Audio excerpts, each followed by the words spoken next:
అందరూ ఎవరికి కావాల్సిన ముఖాలు పీకేసుకుందామని వస్తున్నారు. బషర్ అల్ అసద్ అనేవాడు former president of Syria. In fact మొన్నటిదాకా ప్రెసిడెంట్ ఆయన ఫ్యామిలీని ఫస్ట్ రష్యాకి పంపించేశాడు. తర్వాత ఆయన రష్యాకి వెళ్ళిపోయాడు. సిరియన్ గవర్నమెంట్ డీస్టెబిలైజ్ అయిపోయింది. ప్రస్తుతానికి సిరియన్ ఫ్యూచర్ అగమ్య గోచరంగా ఉంది.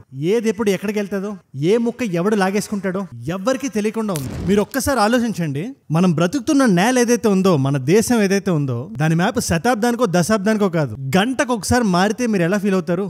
అండ్ జియో పాలిటిక్స్ అంటే చెస్ గేమ్ లాంటిది అంటారు. మరి ఈ చెస్ గేమ్ లో సిరియా మునిగిపోయింది. మీకు 2 ఇన్స్టెన్సెస్ తెలియాలి. అండ్ ఇది రాసింది ఇవాళ కాదు, దాదాపు 17 సంవత్సరాల క్రితం జనరల్ వెస్లీ క్లార్క్ అని ఆయన ex-US ఆర్మీ, ఆయన ఒక న్యూస్ పోర్టల్ తో మాట్లాడుతూ 2007 సంవత్సరంలో మాట ఇది, అమెరికా లైన్ గా ప్లాన్డ్ గా కొన్ని కంట్రీస్ ని డీస్టెబిలైజ్ చేసి డీకెపాసిటేట్ చేద్దాం అనుకుంటుంది. దానికి మేము ఇవాళ నుంచి పనిచేస్తున్నాం ప్రణాళిక బద్దంగా. దీస్ ఆర్ ద కంట్రీస్ అని చెప్పి Iraq, Syria, Libya, Lebanon, Somalia, Sudan and Iran అని చెప్పి అన్నాడు. This is a memo that describes how we're going to take out 7 countries in 5 years, starting with Iraq and then Syria, Lebanon, Libya, Somalia, Sudan and finishing off. ఇవాల్టితో last country Iran close అయిపోతుందా? అసలు Iran కి Iraq కి ఏంటి సంబంధం? And Syrian border లో Golan Heights అని ఒకటి ఉంది. అక్కడ మన బెంజమిన్ నెతన్యాహు వెళ్ళి, ఇజ్రాయలీ ప్రైమ్ మినిస్టర్, ఆయన ఒక వీడియో ట్వీట్ చేశాడు. ఆయన చాలా వైరల్ వెళ్తుంది అది.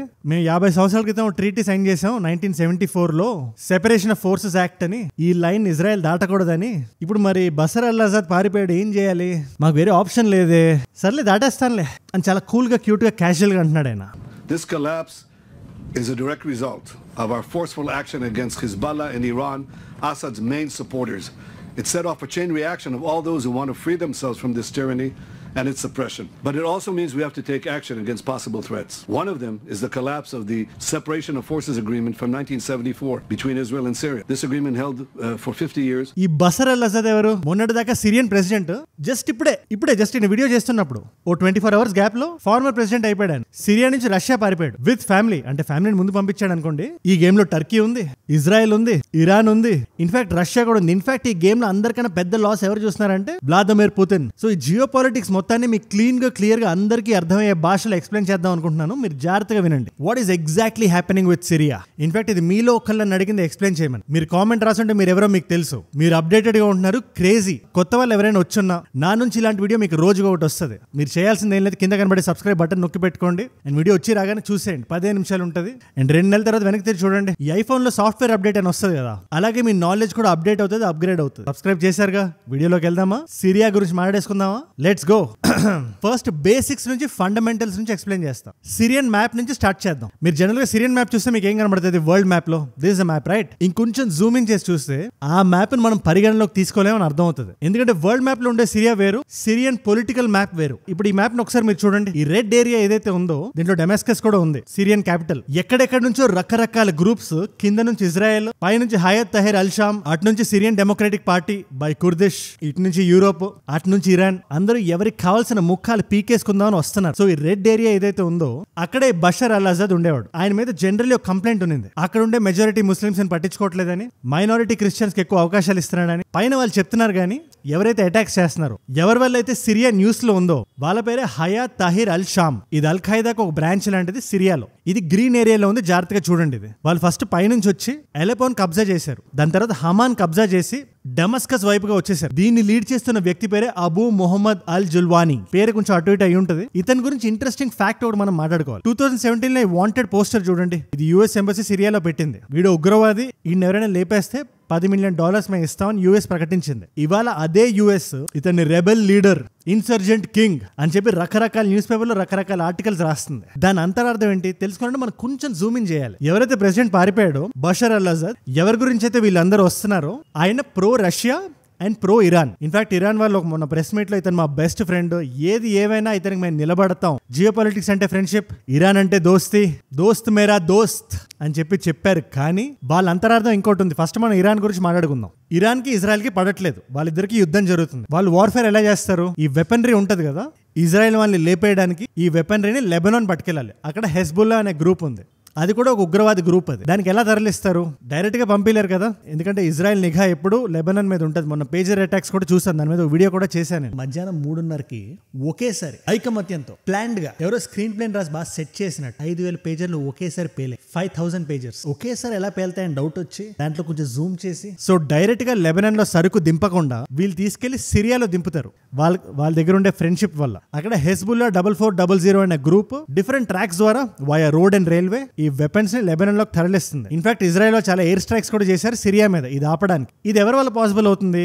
ఇదే సేమ్ బషర్ అల్ అసద్. ఈ సిరియన్ గవర్నమెంట్ ఏదైతే ఉందో బషర్ అల్ అసద్ గవర్నమెంట్ ఇది ఇరాన్ గవర్నమెంట్ తో ఫ్రెండ్షిప్ చేస్తుంది కాబట్టి ఇది పాసిబుల్ అవుతుంది. సో అతను నా కుర్చీ దింపిస్తే బెనిఫిట్ ఏది ఇజ్రాయెల్. ఇకపోతే రష్యా గురించి మాట్లాడదాం. కొన ఊపిరితో ఉన్న సిరియాని కష్టపడి అది చేసి ఇది చేసి బతికిస్తున్నది మాత్రం రష్యానే. రష్యన్ మిలిటరీ పర్సనల్ అక్కడ పెట్టి కొంచెం జాగ్రత్తగా చూసుకుంటుంది. కాకపోతే జో బైడెన్ గవర్నమెంట్ ఏదైతే ఉందో నెక్స్ట్ మంత్ అది కుర్చీ దిగేస్తుంది. సో దిగే ముందు అందరికీ రిటర్న్ గిఫ్ట్లు ఇస్తున్నారు వాళ్ళు. దాని గురించి మొన్న బ్రిక్స్ సమిట్ గురించి కూడా మాట్లాడాం మనం. వాళ్ళు ఏం చేస్తున్నారు అది ఇది అని. సో అలాంటి రిటర్న్ గిఫ్టే రష్యా కూడా ప్లాన్ చేశారు వ్లాదిమిర్ పుతిన్ కి. ఆయన అక్కడ యుక్రెయిన్ తో బిజీగా ఉన్నాడు ఈ టైంలో.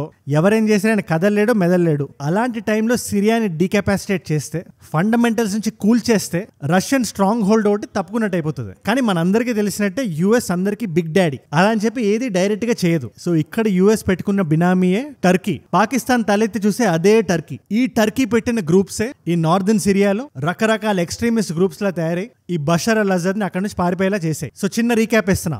యుఎస్ఏ టర్కీ సహాయంతో ఇటు ఇజ్రాయెల్ ఈ రెండిటికి ఇది చాలా పెద్ద విన్. నష్టపోయింది ఎవరంటే ఇరాన్ రష్యా. ఏ మాటగా మాట మనం మాట్లాడుకోవాలి. జో బైడెన్ గారు జనరల్ గా వీక్ లీడరే. ఆయన 5 year టర్మ్ లో పెద్దగా చేసింది ఏం లేదు. బట్ ఇక్కడ ఏదైతే ఆయన మాస్టర్ స్ట్రోక్ వేసాడో రష్యాకి దట్స్ కమెండబుల్. చెస్ గేమ్ లో చాలా మంచి మూవ్ అది. ఎందుకంటే డొనాల్డ్ ట్రంప్ చాలా ముక్కుసూటి మనిషి. ఆయన ఎవరైనా ఉగ్రవాదాన్ని ఫిక్స్ అయితే మహా అయితే బౌంటీ పెడతాడు. అందుకే వీడియో బిగినింగ్ లో చెప్పాను కదా ఎవరి మీద అయితే రివార్డ్ ప్రకటించారు అబూ మొహమ్మద్ అల్ జుల్వానీ ఆయన్ని ఇప్పుడు తెగ లేపేస్తున్నారు అందరూ కలిసి. రెబల్ లీడర్ అని ఇదని అదని. ప్రస్తుతానికైతే వాళ్ళు డెమస్కస్ లో ఉన్నారు రెబల్ లీడర్స్ అందరూ. ఇన్ఫాక్ట్ ఈ అబూ మొహమ్మద్ ఎవరైతే ఉన్నాడో ఆయన నేతన్యాహుకి ఓపెన్ ఆఫర్ ఇచ్చాడు. మేము పైనుంచి కొరికి తినేస్తాం, మీరు కింద నుంచి రండి, ఎవడికి నచ్చిన ముక్క లాగేసుకుందాం అని చెప్పి. ప్రస్తుతానికి ఇరాన్ కి సంబంధించి అక్కడ ఏవేవైతే ఉన్నాయో అన్నిటినీ డీఫంక్షనల్ చేస్తున్నారు ఈ రెబల్ ఎక్స్ట్రీమిస్ట్లు ఎవరైతే ఉన్నారో. వీళ్ళందరూ డబ్బులకి పనిచేస్తున్నా మీరు ఒకటి జాగ్రత్తగా గమనించాలి. ఈ ఫండింగ్ ఎక్కడి నుంచి వస్తుంది? టర్కీ నుంచి వస్తుంది. టర్కీకి ఎవరిస్తున్నారు డబ్బులు? యుఎస్ ఇస్తుంది. సో సిరియా అనే కంట్రీ పేరు మనం ఇంకా వినకపోయినా కొద్ది నెలల్లో ఆ కంట్రీ పేరు మారిపోయినా మనం ఆశ్చర్యపోవాల్సిన అవసరం లేదు. ఇప్పుడు ఏం జరుగుతుందో చెప్తాను, జాగ్రత్తగా వినండి. Most of the part Israel తీసుకుంటుంది. అవి గ్రేటర్ ఇజ్రాయెల్ లిమిట్స్ లోకే వస్తాయి. ఇజ్రాయెల్ కి ప్రామిస్ ల్యాండ్ అని ఒకటి ఉంది. వాళ్ళు ఈ నేల మాదే అని చాలా బలంగా నమ్ముతారు. సో ఆ పార్ట్ ని ఖచ్చితంగా వాళ్ళు తీసేసుకుంటారు. మిగిలిన పార్ట్ టర్కీ లాగేసుకుంటుంది. అది కాకుండా మిగిలిన పార్ట్ ఏదైతే ఉంటుందో అవి ఇన్సర్జెంట్ గ్రూప్స్ ఉన్నాయి కదా, Al Qaeda branches, Hayat Tahrir al Sham లాంటివి. అవి కొత్త కొత్త కంట్రీస్ పేర్లు పెడతాయి. కాకపోతే ఈ జియో పొలిటికల్ గేమ్ లో ఆ చిన్న చిన్న కంట్రీస్ ఎక్కువ కాలం ఉండవు. సో ఏ ముక్క ఎవరి దగ్గర ఉండదు మనం కొంచెం వెయిట్ చేసి చూడాలి. ఈ కథ అంతా విన్న తర్వాత మీకు డౌట్ రావచ్చు, అసలు టర్కీ యూఎస్ కి ఎందుకు హెల్ప్ చేస్తుంది అని. ఎందుకంటే హార్డ్ కోర్ ఇస్లామిక్ స్టేట్ కదా అది. అలాంటి కంట్రీ యూఎస్ కి ఎందుకు అనే డౌట్ వస్తే ఎవరు ఒప్పుకున్నా ఒప్పుకోకపోయినా టర్కీ అనేది నేటో కంట్రీనే. అది యూఎస్ మాట వినాల్సిందే. అది కూర్చోమంటే కూర్చోవాలి, నిలబడమంటే నిలబడాలి. ప్రస్తుతానికి USA happies. Russian military bases ఏవైతే ఉన్నాయో అవన్నీ ఎగిరిపోతున్నాయి. ఇజ్రాయెల్ ఇంకా హ్యాపీస్. గ్రేటర్ ఇజ్రాయెల్ అని చెప్పి వాళ్ళ ప్రామిస్ ల్యాండ్ వాళ్ళు తీసేసుకుంటున్నారు. హమాస్, హెజ్బుల్లా లాంటి ఆర్గనైజేషన్స్ అంత స్ట్రాంగ్ గా ఉండవు ఇంకా. సో టైం చూసి యూఎస్ గురి చూసి కొడుతుంది. ఆర్గనైజేషన్స్ నే లేపేయడానికి చూస్తుంది. వీడియో బిగినింగ్ లో చెప్పినట్టే నేతన్యాహు వచ్చి మంచి స్టేట్మెంట్ లాగా ఇస్తున్నాడు ఆయన. సో ఫ్యూచర్ ఎట్లుంటుందో చూడాలి. మన ఇండియా వరకు వస్తే థ్యాంక్ఫుల్లీ సిరియాలో అంతమంది ఇండియన్స్ లేరు. గట్టిగా మాట్లాడితే 89 మంది ఉన్నారు. వాళ్ళని కూడా ఇండియన్ గవర్నమెంట్ మీరు ఎంత త్వరగా వీలైతే అంత త్వరగా ఫస్ట్ అక్కడ నుంచి బయలుదేరి వచ్చేయండి, మీ లైఫ్ లో అక్కడ సేఫ్ కాదు అని చెప్తుంది. ఎటొచ్చి మన అందరం తెలుసుకోవాల్సిన విషయం ఏంటంటే జియో పాలిటిక్స్ లో ఎవరికి పర్మనెంట్ ఫ్రెండ్ కాదు, పర్మనెంట్ ఎనిమీ కాదు. ఇరాన్ ఏమంది, ఏ మేరా దోస్త్ హే అని బషర్ అల్ అసద్ చూపించనులే, ఏ దైవ స్వరూప్ హే అంది కదా. మరి ఇప్పుడు ఏముంటుంది? ఇదే బషర్ అల్ అసద్ హెజ్బుల్లాకి మేము సపోర్ట్ చెయ్యం అని ఒకవేళ అదే టైంలో అనుంటే సిరియానా అదేం కంట్రీ అని ఆస్కార్ లెవెల్ పర్ఫార్మెన్స్ ఇచ్చేది. ఈ చెస్ గేమ్ లో ప్రస్తుతానికి యూఎస్ అప్పర్ హ్యాండ్ లో ఉంది. మరి చూడాలి మరి డొనాల్డ్ ట్రంప్ దిగిన తర్వాత సిచ్యువేషన్ ఎలా ఉంటుందో. నేను డైరెక్ట్ గా మీ ఒపీనియన్ అడుగుదాం అనుకుంటున్నా. అంత సింపుల్ లాంగ్వేజ్ లో 10 నిమిషాల్లో చెప్పాను కదా.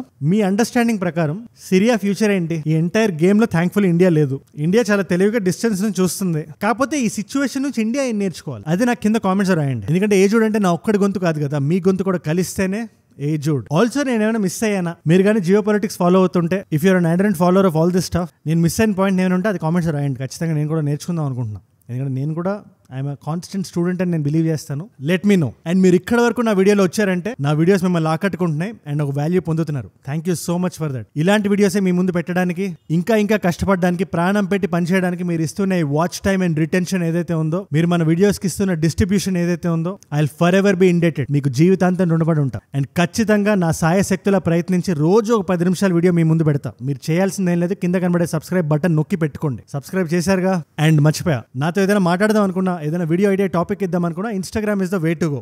అజయ్ ఫ్రమ్ ఏజూడ్ అని కొట్టండి. అజయ్ ఫ్రమ్ ఏజూడ్ 1+ మిలియన్ ఫాలోవర్స్ ఉంటారు. You should be able to find me. Come let's connect there as well.